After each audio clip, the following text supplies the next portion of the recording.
Bayangkan ini teman-teman, ada sebuah mata uang yang bisa dipakai semua orang di dunia ini, dari New York hingga ke pelosok Afrika. Tidak perlu ke bank, tidak ada biaya transfer mahal. Inilah sebuah mimpi dari Worldcoin, sebuah proyek cryptocurrency yang digadang-gadangkan bakal mengubah ekonomi secara global. Tapi, benarkah seindah itu?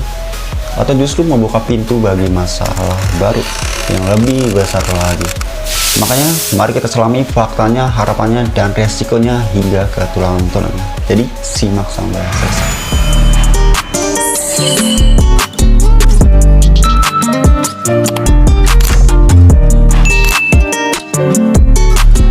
Worldcoin adalah sebuah cryptocurrency yang dirancangkan untuk semua orang di dunia ini. Pendirinya oleh Bang Sam Altman, sosok di balik ChatGPT. Punya cara unik beliau untuk memastikan keadilan. Beliau memiliki alat bernama OP. OP ini memindai iris mata teman-teman sebagai bukti identitas. Tujuannya apa? Tujuannya mencegah satu orang membuat ribuan akun palsu. Wah, mulai sekali tujuannya ya. Yang pertama, ingin memangkas ketimpangan. 1,4 miliar orang tak punya akses ke bank. Worldcoin ini justru ingin mereka bisa transaksi hanya dengan smartphone tanpa ribet-ribet ke bank. Yang kedua, membagi uang secara merata. Di masa depan mereka berencana bagi-bagi uang dasar ya dari UBI ke semua orang lewat Worldcoin. Yang ketiga, ingin melawan korupsi. Bantuan sosial pemerintah bisa dikirim langsung ke dompet digitalnya tanpa dikorupsi oleh oknum. Contohnya nih ya, seorang petani di Kenya atau dimanapun itulah di pelosok di Indonesia ya, tak perlu lagi antri berjam-jam di bank, cukup terima bantuan langsung ke dompet Worldcoin. Revolusioner ini sangat menjanjikan. Tapi kalau orang yang gagap terhadap handphone bagaimana? Sama aja bohong dong. Tapi teman-teman, di balik mimpinya, Worldcoin punya resiko yang cukup besar. Pertama nih ya, data mata lu sama dengan password abadi. Jika data iris bocor, penjahat bisa memasukkan identitas diri lu, dan lu tak bisa ganti mata seperti ganti password. Dia mana bisa kita mau ganti bola mata, mata Uchiha Sasuke ya. Kedua, privasi teman-teman terancam. Meskipun Worldcoin bilang data iris dienkripsi ya, siapa yang ngejamin teman-teman? Perusahaan atau pemerintah tidak bisa membukanya? Ya kalau misalnya jika bisa nih ya, mereka bisa lacak semua transaksi teman-teman ya. Hidup ini seperti di dalam reality show tanpa izin, kan sangat mengerikan, mengganggu privasi ya. Misalnya ya, lu mau daftar nih ya, lu butuh smartphone dan akses ke OP. Tapi nih ya, banyak yang ngira kalau melakukan data kita, aku mau share apa yang aku tahu. Pertama, kalau mata kalian di-scan sama cloud-nya, itu aman ya, nggak bikin mata kalian sakit. Kedua, kalian akan dapat WLD setelah kalian di-verify sama ke cloud. OP. Tapi nih ya, bagaimana dengan nenek, kakek-kakek di desa yang gaptek banget gitu, atau orang miskin yang nggak punya handphone gitu ya, atau gembel gitu punya handphone, alih-alih mengatakan, tapi kesenjangan bisa melebar justru. Aduh, bukan sini ah. Nah, yang keempat nih ya, nilai koin tak stabil ya. Teman-teman, asal teman-teman tahu nih ya, harga cryptocurrency itu seperti roller coaster ya. Lihat aja di grafik ya. Jika teman-teman simpan tabungan di Worldcoin, besok nilainya bisa anjlok berubah menjadi 50% tentunya, dan sangat turun banget gitu. Misal dari 1 juta menjadi 500.000 ya.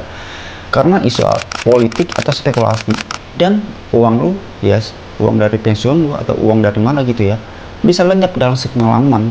Lu dia pakai kerja tapi belum bisa turun anjlok 50%, hilang dalam satu malam ya. Gua nggak nakut-nakutin, ini faktanya teman-teman ya. Jika gagal, apa yang terjadi? Nah, ini yang perlu pahami ya. Bayangkan ya, jika proyek ini gagal nih ya, kita makan baca dulu lah ya. Sebuah kebocoran, misalnya kebocoran data mata kita, penipu merajalela pada pakai identitas palsu, ekonomi kolaps. Jika sistem Worldcoin ini diretas, transaksi global bisa lumpuh banget ya. UBI jadi bumerang. Rakyat miskin yang bergantung pada uang dasar ini ya tiba-tiba kehilangan segalanya saat proyek ini tutup. Jadi nggak ada yang tahu di masa depan. Nah, biar lebih gamblang lagi nih ya, lebih gampang lagi ya, ada gambaran. Gua ada contoh use case nih ya. Misal ada Pak Andi nih, petani berusia 28 tahun dari desa Sukamaju. Sebulan lalu hidupnya berubah saat tim Worldcoin datang ke desanya. Tapi kisah ini bukan hanya tentang harapan teman-teman, ada pelajaran penting di baliknya. Pak Andi ini dengar Worldcoin ini bisa memberinya uang secara gratis ya, setiap bulannya ya. Pasti tertarik dong Pak Andi ya. Ya, lalu mendaftar lewat ya, iris matanya di scan atau dipindai, dan dalam 5 menit ia punya duit ya, buat duit digital berisi 25 Worldcoin yang senilai 375.000 ya, katakanlah kayak gitu. Lalu dengan Worldcoin ini Pak Andi tak perlu lagi ke kota untuk ambil uang ya, ribet-ribet ke bank. Ia beli pupuk langsung dari ponselnya aja. Bahkan dia bisa kirim 10 koin ke adiknya di Jakarta tanpa biaya transfer, tanpa kena admin, tanpa kena tes ini itu ya. Ini seperti keajaiban katanya gitu. Nah, lalu di Ethiopia, Kenya, dan desa-desa Indonesia serta serupa terjadi. Worldcoin membantu petani bayar sekolah anaknya atau ibu rumah tangga membeli kebutuhannya ya. Inilah wajah inklusi keuangan yang dijanjikan ya. Tapi 2 bulan kemudian nih teman-teman ya, nggak habis setahun ya, masalah mulai muncul. Nilai Worldcoin anjlok karena isu regulasi dari pemerintah. Tabungan Pak Andi ya, yang sebenarnya tadi 1,5 juta ini kini cuma 600.000, sangat dalam banget anjlok ya. Uang pensiun pun hilang katanya gitu. Masalah lain, data iris Pak Andi bocor, penipu pakai identitasnya untuk pinjam uang online. Pak Andi pun dikejar di kolektor. Orang bilang data iris ini aman, tapi teman-teman nyatanya tidak aman apa yang kita pikirkan. Bukan cuma Pak Andi nih, tetangganya ada Nenek Siti ya, tak bisa daftar karena apa? Karena tak bisa men-scan matanya yang berkatarak ya. Kata nenek kayak gini, katanya untuk semua orang, tapi kita malah makin tertinggal. Protes kayak gitu teman. Jadi siapa yang adit sebenarnya? Nah, lalu gini teman-teman, kisah Pak Andi ini ya adalah gambaran nyata ya, sebuah fakta ya.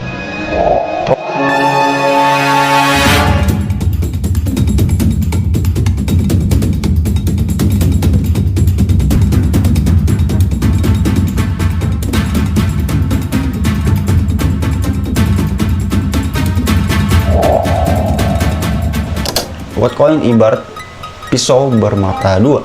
Di satu sisi ia bisa jadi senjata melawan kemiskinan, di sisi lain ia bisa menjadi alat pengawasan secara massal. Lalu apa kuncinya? Worldcoin bukan sekedar uang digital, tapi teman-teman, ini adalah sebuah kesepakatan ya, atau kepercayaan yang udah gue bahas ya, yang kita buat dengan masa depan. Tapi masa depan gak ada yang tahu ya. Di satu sisi ia menjanjikan dunia tanpa bank yang meminggirkan kaum miskin, tapi teman-teman di sisi lainnya juga ia meminta bayaran mahal, bahkan lebih dari sekedar uang yang setiap bulannya. Ya misalnya data biometrik kita nih ya, yang bisa jadi senjata penghancur privasi kita justru. Ya, coba nih ya kita lihat 2 skenario ini.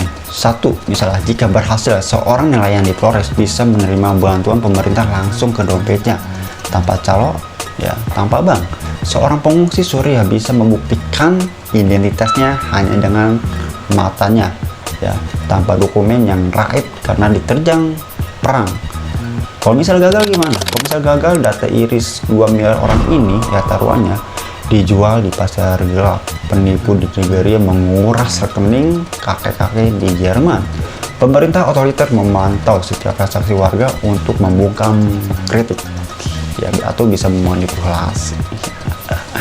Jadi pertanyaannya, siapa yang pegang kendali dan siapa yang menganggap ini sebuah keadilan ya? Siapa coba? Ya, Worldcoin bilangnya sistemnya terdesentralisasi ya, tapi kenyataannya algoritmanya dan dikontrol hanya segelintir orang di Francisco dan bahkan kita nggak tahu ya. Apa jaminan mereka tidak mengubah aturan seenak jidatnya atau menjual data kita ke iklan politik atau kepentingan pribadinya ya? Gak ada yang tahu ini mah ya, tapi ada resikonya tentunya. Jadi teman-teman, ini bukan soal teknologinya aja ya, ini soal kepercayaan atau kesepakatan kita ya di masa depan ya. Maukah kita menyerahkan kunci identitas kita ke perusahaan swasta, atau maukah kita hidup di dunia yang dimana mata kita adalah KTP, dompet, dan alat pengawas sekaligus ya. Jadi KTP kita ini mata kita ini ya. Teknologi selalu membawa dua sisi ya, yang ada positif dan ada negatif ya, ada sisi gelap ya, ada sisi terangnya ya. Worldcoin bisa jadi langkah pertama menuju di dunia yang lebih adil, katanya segitu ya, atau justru jadi awal distopia yang kita takuti yang tadi udah gue jelaskan. Keputusan ada di tangan kita masing-masing, mau terima mentah-mentah, kritis menuntut perubahan, atau bahkan menolak sama sekali. Jadi sebagai penutup untuk video kali ini ya teknologi tak pernah netral ya, kitalah yang menentukannya. Apakah Worldcoin akan jadi mercusuar harapan atau bahkan awal dari distopia kehancuran?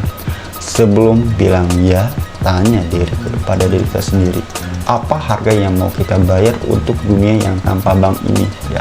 Dan pertanyaan besarnya nih ya, maukah lu menukar data-data lu secara biometrik ini demi kemudahan finansial ya, atau lu pengen punya duit secara cuma-cuma ya, dapat duit gratis gitu?